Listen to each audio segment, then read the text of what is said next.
Assalamualaikum warahmatullahi wabarakatuh. Selamat datang kembali di Rio Hotspot Channel. Setelah kemarin ada usulan jika Indonesia ini pindah federasi dari AFC ke OFC lantaran sering dicurangi sama AFC dan AFF, kini ada lagi nih usulan untuk meminta FIFA membikinkan AFC tandingan alias AFC ini katanya dibagi dua. Emang bisa ya? Harusnya sih bisa, seperti contohnya di benua Amerika. Amerika itu atau benua Amerika itu punya dua federasi loh ya, yakni CONMEBOL yang diisi oleh Amerika Latin seperti Argentina, Bolivia, Brazil, Chili, Kolombia, Ekuador, Paraguay, Uruguay, Peru, dan Venezuela. Lalu ada juga yang namanya CONCACAF yang isinya ini Amerika Serikat, Amerika Tengah, dan Amerika Utara seperti Amerika Serikat, Kanada, Meksiko, Jamaika, Panama, Costa Rica, Guyana, Suriname, dan Guyana Prancis. Nah pertanyaannya, kenapa di benua Amerika ada dua federasi atau ada dua konfederasi? Sebenarnya awalnya sih sama kejadiannya kayak AFC di Asia, yakni awalnya itu cuma ada satu, yakni CONMEBOL. Tapi karena CONMEBOL ini dianggap curang atau terlalu banyak kecurangan dan terlalu dikuasai oleh negara-negara seperti Brazil dan Argentina, akhirnya timbullah sebuah gejolak buat membuatkan sebuah konfederasi baru agar negara-negara di Asia, di Amerika Tengah, Amerika Utara, dan Amerika Serikat ini bisa mendapatkan hak yang sama untuk tampil ke Piala Dunia. Maka dibentuklah yang namanya CONCACAF. Nah, jika AFC dibagi dua, bagaimana pembagian jatah dari negara-negara pesertanya? Mungkin ya Asia seperti Asia Barat Daya, Asia Timur Tengah, dan Asia Tengah ini membuat sebuah konfederasi bernama AFC alias Arab Football Confederation ya. Sementara negara-negara di Asia Timur, Asia Selatan, Asia Tenggara, dan Australia ini bikin konfederasi baru. Nah, pertanyaannya, apa yang akan terjadi seandainya AFC ini dibagi dua? Mungkin salah satunya akan mempengaruhi soal slot ke Piala Dunia loh ya. Mungkin akan lebih ketat, lebih sulit juga sih. Karena saat ini aja ya, itu slot untuk Asia di Piala Dunia 2006 itu adalah 8+1. Nah, apa jadinya jika AFC dibagi dua? Mungkin slotnya cuma akan dikasih 6. AFC yang satu dapat 3, AFC satu lagi dapat 3. Tapi lagi-lagi kami katakan ya, untuk membuat AFC tandingan atau membagi dua, memecah AFC menjadi dua bagian ini pun sangat sulit dilakukan. Kenapa demikian? Harus disetujui oleh negara-negara di seluruh benua Asia. Sementara kita tahulah negara-negara yang kaya itu ada di Asia Tengah dan Asia Timur Tengah gitu ya. Jadi semacam negara-negara Arab lah yang kaya raya itu. Sementara negara-negara yang ada di Asia Timur, Asia Selatan, Asia Tenggara seperti Indonesia ini akan sulit untuk meminta hal seperti itu. Karena kita tahulah FIFA pun akan melihatnya bukan masalah siapa yang minta ya, tapi berapa gede duit yang disodorkan sama FIFA itu baru disetujui. Contoh gini deh, dulu ketika CONCACAF dibuat itu kan yang mengusulkan adalah Amerika. Sementara kita tahu Amerika ini adalah negara adidaya yang otomatis kalau Amerika Serikat yang minta, FIFA pun akan silau ya, mungkin akan ngeper juga. Gila, yang minta negara adidaya cuy. Lah, bandingkan kalau yang minta AFC ini dipecah jadi dua dan Indonesia yang minta, apa nggak diketawain sama FIFA? Dan tentunya negara-negara kuat seperti Korea Selatan, Jepang, Australia ini nggak bakalan mau dulu deh kalau namanya AFC dibagi dua. Sebab kalau saat ini AFC dibagi dua ya, kesempatan mereka buat tampil ke Piala Dunia 2026 mungkin akan musnah. Makanya kalau prediksi kami lo ya, soal laga Indonesia lawan Bahrain yang disengketakan ini, kalau pendapat kami pribadi kemungkinan ya FIFA akan tetap menyetujui permintaan Bahrain. Kenapa demikian? Karena Bahrain itu lebih kuat dari soal duit ketimbang Indonesia. Apalagi Indonesia ini saat ini tengah berjuang untuk lolos ke Piala Dunia untuk pertama kalinya. Pasti dong ada ancaman dari FIFA, lu kalau mau lolos ke Piala Dunia, nurut aja deh, kan gitu. Itulah kenapa ya sampai sekarang itu kami itu sangat benci dengan yang namanya kumpulan atau barisan lokal kampret ini. Bahkan kalau kami punya kuasa, udah kami eksekusi mati nih para komplotan barisan sakit hati ini. Udah tahu Indonesia ini serba sulit, masih aja dirongrong oleh orang-orang ini. Lucunya lagi, ini masih banyak loh ternyata warga Indonesia yang mendukung Toel dan komplotannya. Kan ini orang gobloknya minta ampun. Udah tahu ini orang penyakit negara, penyakit menghambat kemajuan timnasnya. Malah didukung, kan nggak punya otak banget.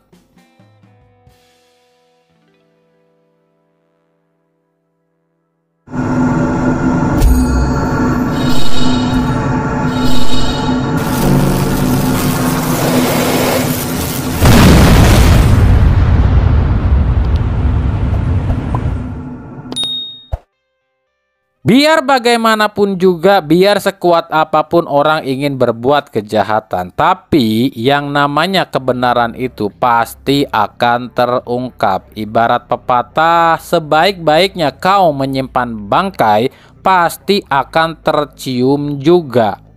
Seperti yang baru-baru ini terungkap, ternyata laga Bahrain kontra Indonesia kemarin itu memang sudah disetting sedemikian rupa. Bahkan kabarnya Presiden FA Bahrain sendiri yang ikut mengaturnya.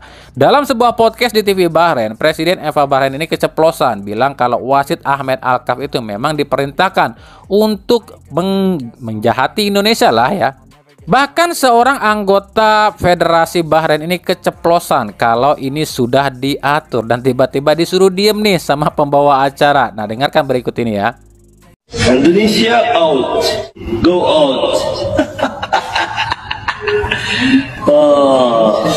أنا أعوذ لكم البحرين منتخب البحرين ومنتخب إندونيسيا. شوف طاقم التحكيم العماني بقيادة أحمد الكاف بالساعة وثمان ثلاثة بالساعة الثانية ثمان. الوقت الضايع هذه قدر أنا شفتك ببالغ دقيقة عاد يعني مخطف القانون دقيقة. Nah, udah tahu dong, negara-negara Asia Tengah, Timur Tengah, atau negara-negara Arab seperti Bahrain ini, mereka ini sebenarnya pengecut loh ya. Mereka ini cuma mengandalkan kekuatan duit. Seperti juga pernyataan dari Wakil Presiden FA Bahrain yang bilang, kami itu lebih baik WO daripada harus ke Indonesia. Nah, ini juga rame nih di media sosial nih. Nah, kalau beneran Bahrain ini nggak mau datang ke Indonesia ya, sesuai aturan FIFA yang menolak datang itu harusnya ya disebutnya WO alias gugur. Nah, sekarang kita akan tunggu FIFA berani nggak tuh menentang yang namanya duit alias fulus. Lagian ya semua negara juga tahu negara-negara Timur Tengah itu cuma kuat di negaranya aja. Sebab mereka pinter nyogok wasit. Kalau di level internasional mah mereka mah loyo. Buktinya sampai sekarang di Piala Dunia, pernah ada nggak negara-negara Arab atau Asia Timur Tengah ini yang sampai lolos ke babak 16 besar Piala Dunia? Nggak ada. Inilah bukti kalau tim-tim Timur Tengah itu kuat duit doang buat nyogok wasitnya, bukan kuat sepak bolanya.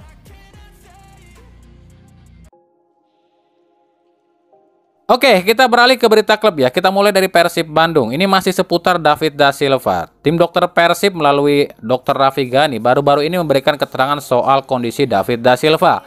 Menurut Raffi Ghani, ini hasil MRI atau pemeriksaan dari DDS ini yang terbaru ya. DDS ini ternyata baik-baik aja. Bahkan Raffi Ghani pun heran kenapa DDS masih belum bisa tampil. Nah, hal ini pun dipertanyakan oleh Komisaris PT PBB Haji Umuh Muhtar. Menurut WHO, kalau emang DDS nggak bisa main lagi, maka Persib akan mencari pemain pengganti. Dan berikut kutipan ucapan dari WHO yang kami kutip dari harian Inilah Koran. Ya, masih banyak evaluasi karena perjalanan kita masih panjang. Jadi insya Allah kita akan perbaiki itu. Ya, mudah-mudahan apabila David tak bisa main lagi ya kita perlu cadangan. Tapi mungkin mudah-mudahan cepat pulih dan tidak berkepanjangan, ujar WHO.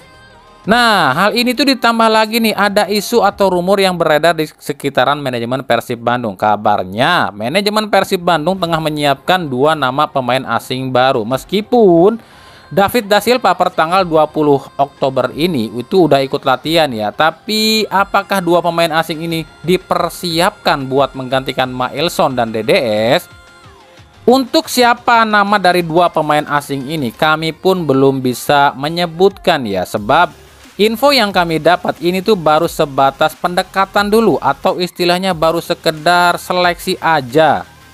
Kalau harapan kami pribadi sih masalah David da Silva ini cepat kelar ya, sebab untuk sementara ini paling nggak sampai pertengahan musim Persib masih sangat butuh David da Silva. Apalagi kita tahu lah Ciro Alves ini butuh sosok pendamping. Kita nggak bisa ngemungkiri kalau yang namanya Ciro Alves ini memang bagus. Dia ini salah satu pemain terbaik di Persib. Cuma ya kita juga harus sadar dengan realita. Yang namanya Ciro Alves ini nggak bisa diplot sebagai ujung tombak. Persib itu harus punya ujung tombak sendiri. Nah, nanti di pertengahan musim barulah dievaluasi, barulah dipikirin mau dipertahanin atau dilepas itu si DDS. Tapi itu pun dengan satu kondisi atau catatan. Kalau Persib melepas David da Silva dan ambil striker baru, persentasenya kan di 50-50. Bisa gocor, bisa jong lo ya. Jadi kalau untuk masalah ini harus dipikirkan secara matang-matang. Emang kalau cuma ganti pemain itu gampang, tapi apakah si pemain baru ini bisa langsung nyetel dengan pola permainan Persib dengan para pemain Persib lain? Itu kan jadi pertanyaan. Kalaupun mengambil pemain yang sudah terbiasa atau udah pernah main di Liga 1 seperti Matius Pato ataupun Bruno Catanhede, kan beda pelatih, beda lagi cara melatih. Dan itu pun tentu nggak akan mudah buat pemain yang baru masuk ke sebuah tim. Jadi ya kita lihat nanti bagaimana kedepannya di pertengahan musim ini. Seperti apa sih gejolak yang ada di tim yang saat ini bisa dibilang satu-satunya tim yang belum terkalahkan di Liga 1. Yang selanjutnya ini kita akan mengevaluasi hasil dari debut perdana ya, 4 pelatih yang baru gabung ke klub Liga 1 untuk menggantikan pelatih yang lama. Ada Eduardo Almeida di Semen Padang, lalu juga Emral Abus di PSBS Biak, Paulo Meneses di Madura United, dan Junior Mazzola di PSS Sleman. Untuk Eduardo Almeida ini kebetulan nih head to headnya atau ketemunya di laga perdana dengan Emral Abus di PSBS Biak. Dua-duanya jalani debut ya musim ini, dan ternyata memang Emral Abus lebih pengalaman dibanding Eduardo Almeida. Terbukti PSBS menang 3-2 atas Semen Padang. Yang kedua, Paulo Meneses di Madura United. Gimana menurut kalian? Kalau buat kami pribadi sih masih belum banyak perubahan ya. Lini serang masih tumpul, lini belakang masih acak-acakan. Coba deh lihat gol keduanya PSM Makassar yang dicetak oleh Tito Okello. Kok yo iso-isone lo ya, ada striker dibebasin di kotak penalti. Ini para pemain bertahan Madura kok yo malah ngeliatin bola sih. Itu loh si Tito. Gak ada yang ngawal loh, kok pada bengong sih. Yang ketiga, Junior Mazzola di PSS Sleman. Ini pun sukses di laga debutnya nih dengan menumbangkan Barito Putra dengan skor telak 3-0. Secara permainan pun lebih greget ya PSS Sleman di bawahnya Mazzola ini. Jadi kalau kita total poinnya ya, Almeida 0 poin, Emral Abus 1 poin, Paulo Meneses 0 poin, dan Mazzola 1 poin.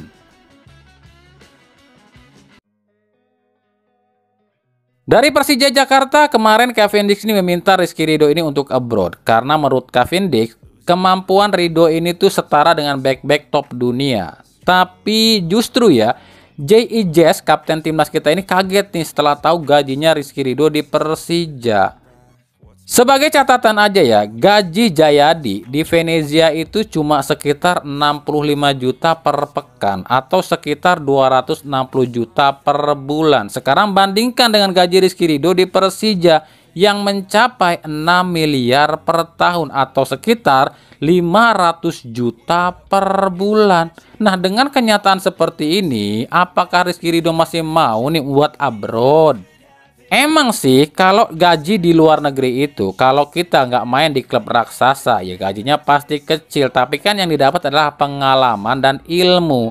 Jadi kalau Rizky Ridho ini mau nyari pengalaman ya main di luar negeri. Tapi kalau mau cari duit ya tetap bertahan di Persija. Nah, udah terungkap ya kenapa tim-tim seperti Persebaya dan Persib sulit banget mendapatkan Rizky Ridho. Dengan gaji 0,5 miliar per bulan ditambah insentif dan lain-lain, mungkin Ridho ini akan mendapatkan penghasilan per bulan itu sekitar 1,5 miliar rupiah. Jadi dengan gaji 1,5 miliar per bulan, emang agak sulit ada tim Liga 1 yang mau keluarkan duit segitu gedenya buat satu orang pemain lokal. Tapi buat para pemain Indonesia nggak usah khawatir ya, sebab info yang kami dapat, tim-tim di Liga Inggris ini tengah memantau situasi di Indonesia. Apakah Indonesia ini bisa tembus ranking 100 dunia atau enggak nih? Sebab ada isu atau rumor yang beredar sekarang nih ya, kalau yang namanya tim setan merah Manchester United ini kabarnya tertarik pada Rizky Ridho. Nah, kalau itu kita let's see aja nanti.